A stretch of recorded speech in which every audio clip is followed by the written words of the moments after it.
तर नमस्कार मित्रांनो, कालच्या लेक्चरमध्ये आपण पाहिलं होतं न्यूटनचा वैश्विक गुरुत्वाकर्षणाचा नियम, जो पूर्ण जगामध्ये व्हॅलिड आहे आणि त्या नियमाच्या अंतर्गत दोन वस्तूंमधलं जे ग्रॅव्हिटेशनल फोर्स जे आहे, युनिव्हर्सल ग्रॅव्हिटेशनल लॉ. कालचा मुद्दा काय होता? Universal gravitational law.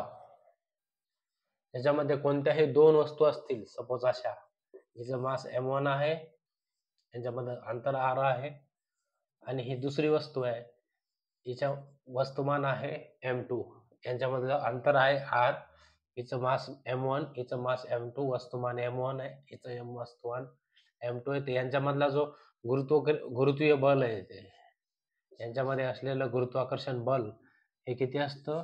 g into m1 m2 divided by r square, म्हणजे F बरोबर g m1 m2 भागिले r चा वर्ग, बरोबर.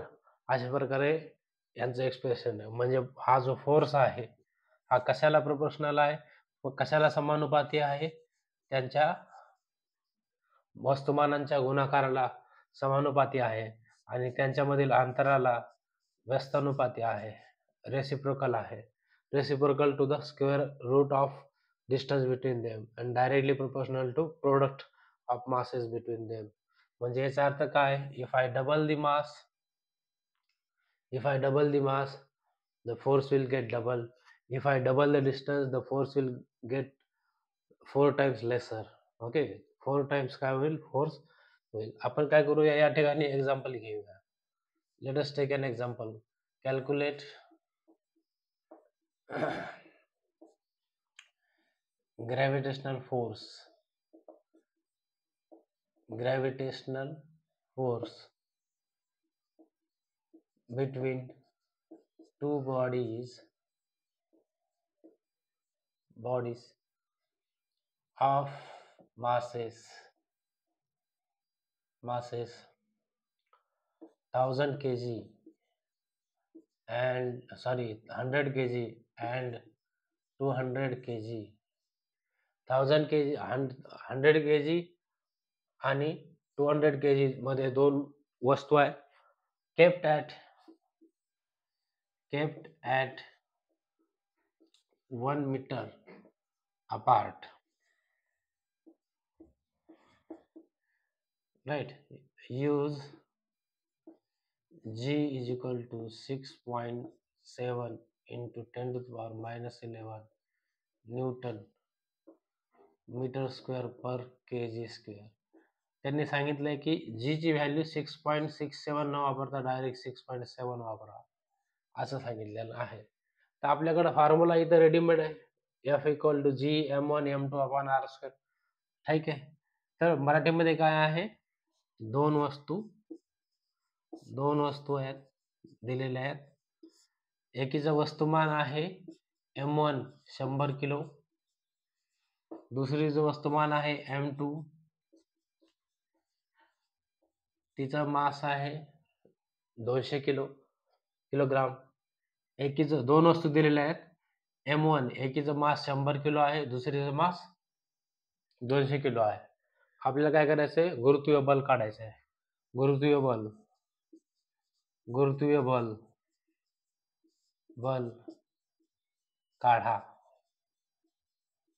काढा. अंतर किती दिलेलं आहे?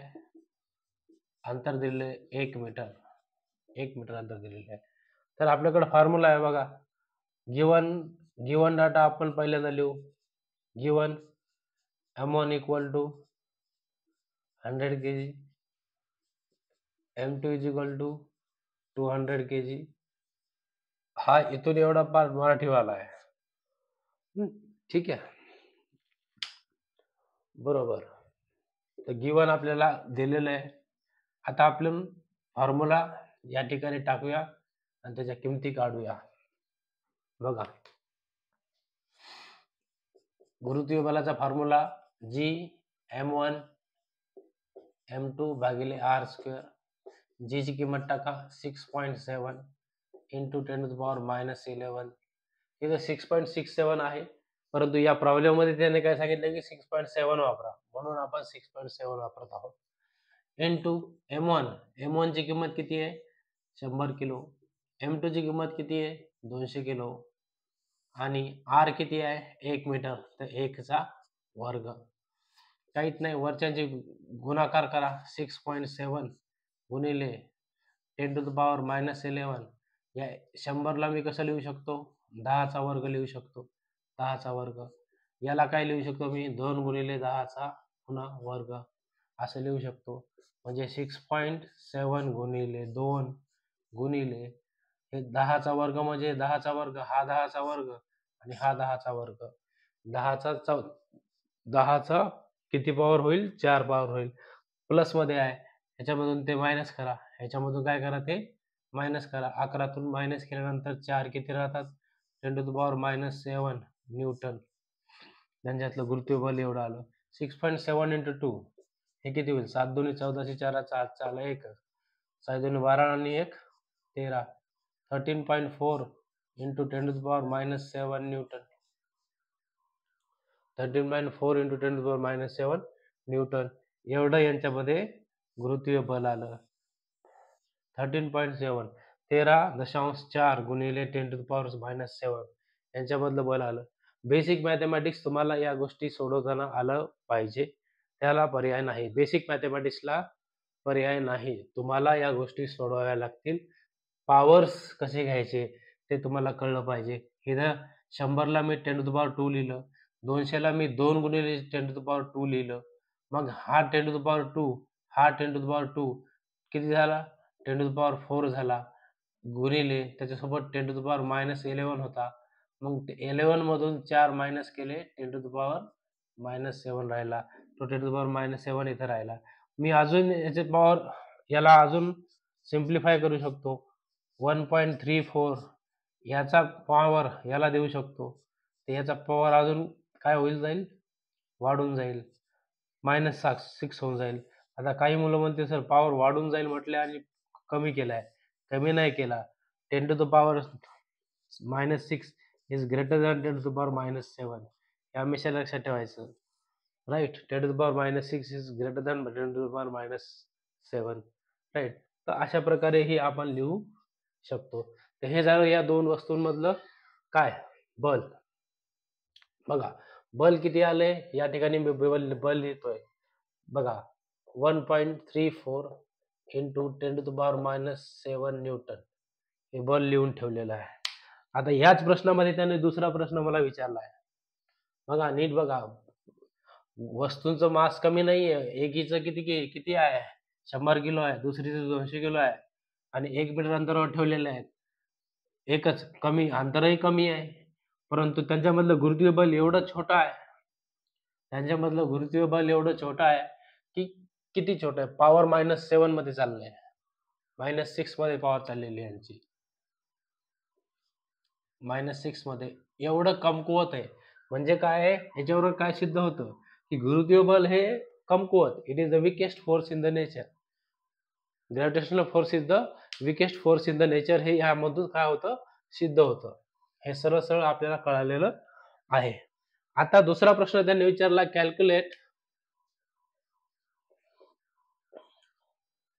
कॅल्क्युलेट acceleration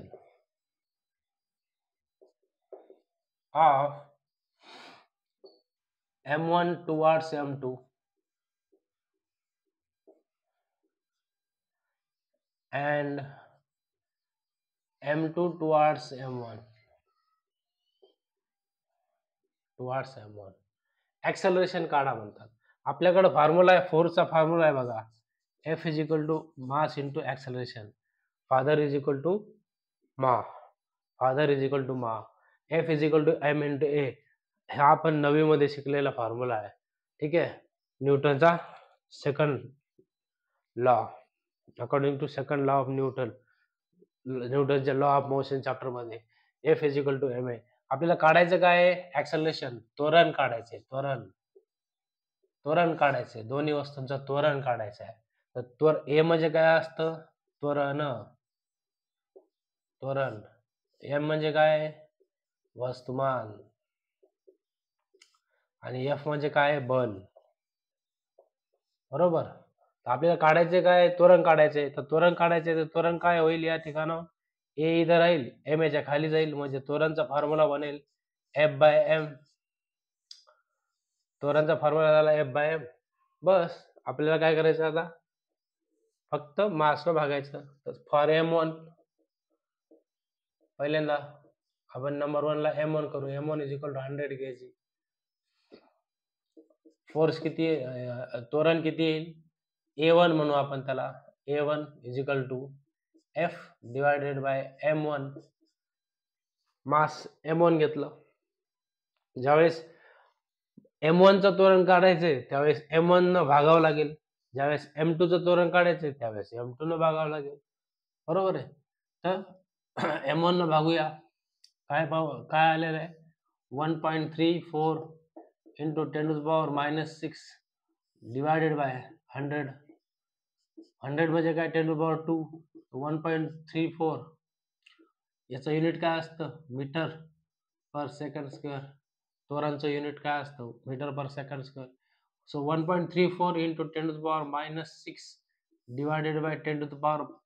100 ला 2 लिहिलं, 10⁻² आहे, वरती गेल्यावर 10⁻⁻2 होऊन जाईल हे. म्हणजे 1.34 into 10⁻⁸ 10⁻⁸ metre per second square. बघा एवढं छोटं याचं काय ऍक्सेलरेशन आहे, एवढं छोटं याचं काय त्वरण आहे. एवढं छोटं ऍक्सेलरेशन किंवा एवढं छोटं त्वरण असल्यामुळं ग्रॅव्हिटेशनल फोर्सला weakest force in the nature म्हणतात. एवढ्या कमी स्पीडनं काय होईल, ती 100 किलोची वस्तू 200 किलोच्या वस्तूकडे आकर्षित केली जाईल. जर मी एक बेंच घेतला आणि बेंचवरती एक 100 किलोचा गोळा ठेवला आणि एक 200 किलोचा गोळा ठेवला, तर कितीतरी महिने, कितीतरी दिवस लागतील त्यांना एकमेकाच्या जवळ यायला. एवढा कम दोघांमध्ये ग्रॅव्हिटेशनल फोर्स तर आहेच. इथं एक टेबल ठेवला, इथं ठेवला 100 kg वाला, इथं ठेवला 200 kg वाला, 200 kg वाला, इथं 100 kg वाला. नो डाऊट हे दोघं एकमेकाकडे येणार आहेत. कशामुळं, ग्रॅव्हिटीमुळं. ग्रॅव्हिटीमुळं हे दोघं एकमेकाकडे येणार आहेत. परंतु त्यांची स्पीड अतिशय कमी असणार आहे. का, कारण की त्यांचं ऍक्सेलरेशन एवढं कमी आहे. आता तुम्ही म्हणाल एका सेकंदानंतर यांची स्पीड काय असेल, याची स्पीड एका सेकंदानंतर काय असेल, किती स्पीड असेल, तर काढायची असेल तर त्याचा फॉर्म्युला आहे बघा, v is equal to u plus at. त्वरण, आता u सुरुवातीला 0 मानू आपण, तर u 0 आहे. स्पीड काय होईल, 0 प्लस त्वरण तर आलेलं आहे 1.34 इंटू 10⁻⁻8 इंटू टाइम किती, 1 सेकंड. मतलब after 1 second, speed after 1 second, speed after 1 second किती होईल त्याची. ह्या दोन वस्तू ठेवल्या तर 1 सेकंदानंतर त्यांची स्पीड किती होईल, छोट्याची. काय झालंय, त्वरण काढलेलं आहे. आता प्रश्न, त्या प्रश्नामध्ये दुसरा प्रश्न विचारला आहे, कॅल्क्युलेट स्पीड आफ्टर 1 सेकंड. असं करूया, कॅल्क्युलेट, प्रश्नामध्ये प्रश्न टाकूया, calculate speed of M1 after 1 सेकंड. आफ्टर 1 सेकंड, 1 सेकंडच्या नंतर.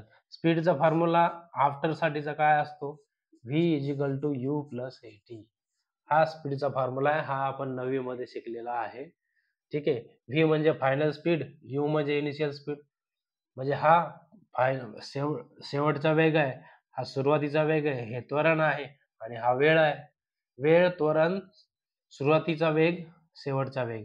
तर सुरुवातीला ते एका रेस्ट वरतीच आहे, म्हणजे सुरुवातीला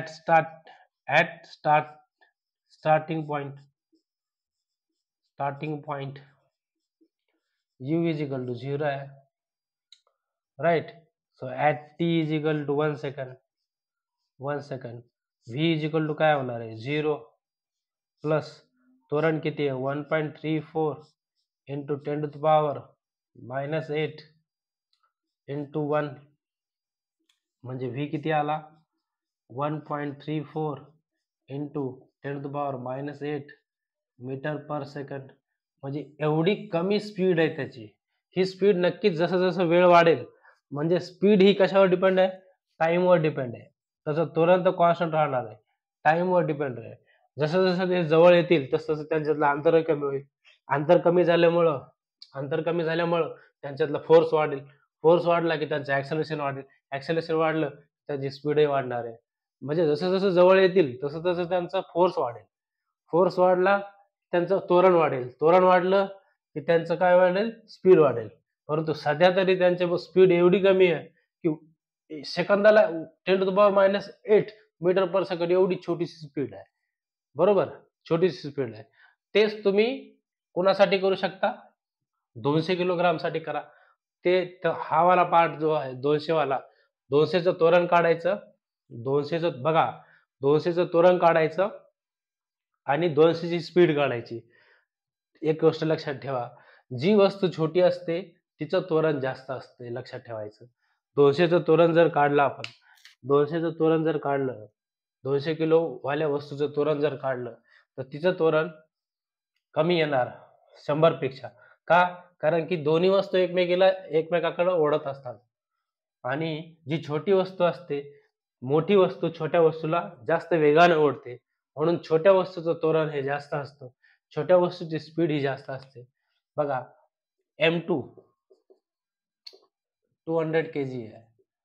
याचं त्वरण काढायचं झालं F = ma2. A2 फोर्स किती आपला आलेला आहे 1.34 × 10⁻⁻6 बरोबर. आणि A2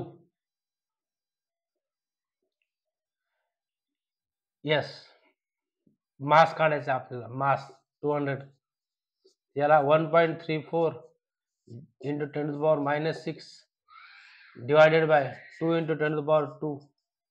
10⁻² ला वरती नेऊ तर 1.34 ला डिवाइड केला आपण तर 0.67 × 10⁻⁻7 काय मीटर पर सेकंड. बघा ह्याची पॉवर -7 आलेली आहे.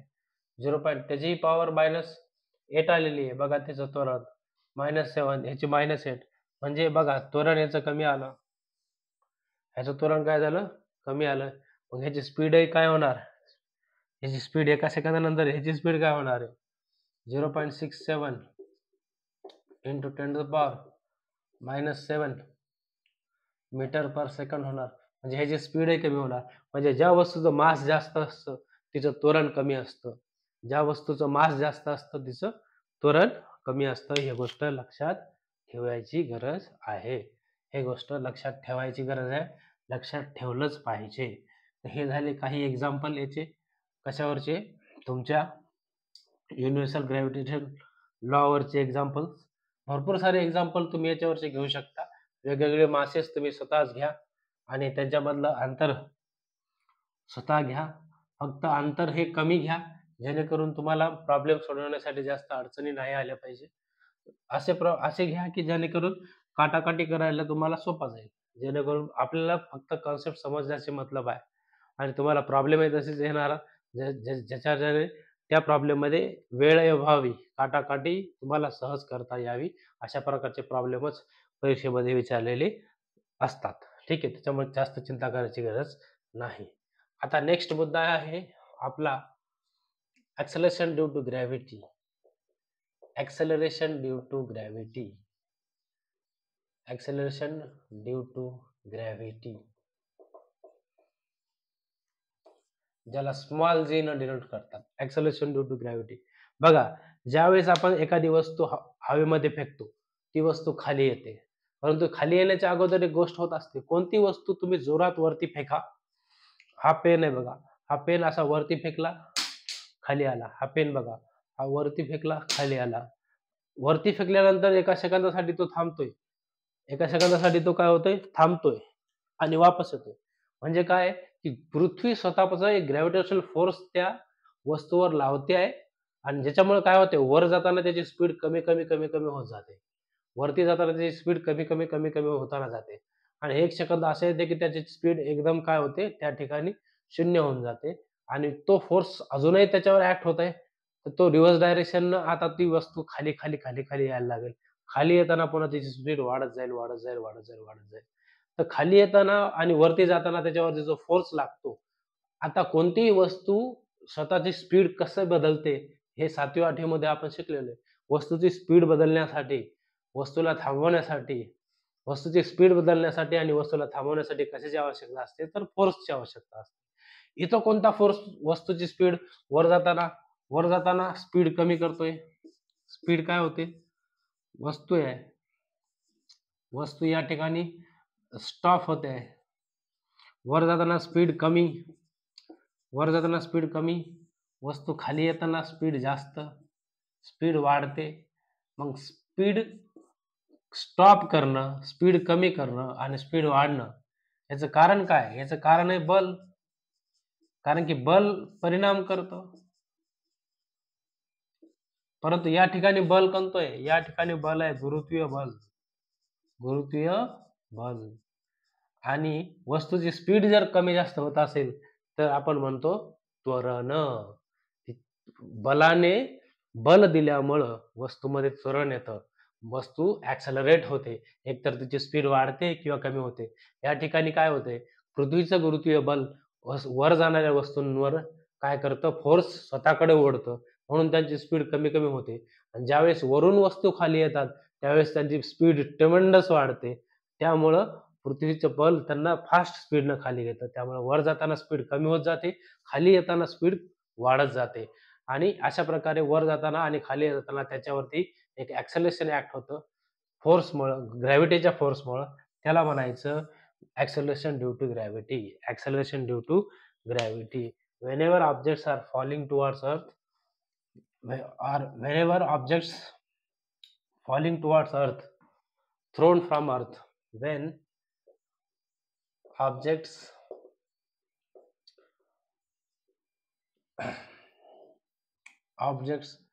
thrown upward or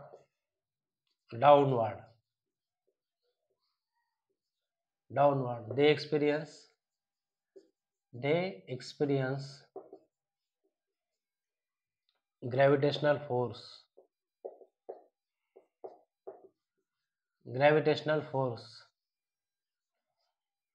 right, due to earth.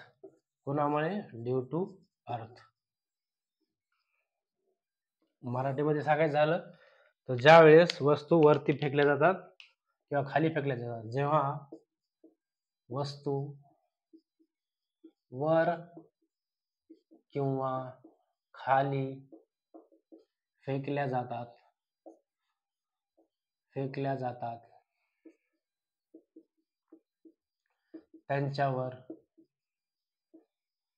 त्यांच्यावर गुरुत्वीय बल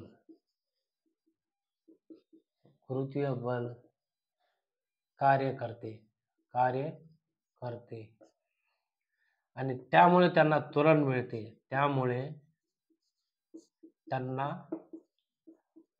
त्वरण मिळते, ज्याला पृथ्वीचे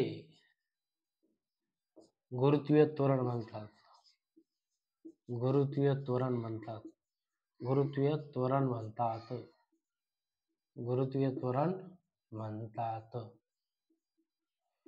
आलं का लक्षात? ज्याला पृथ्वीचे गुरुत्वीय त्वरण असे म्हणतात.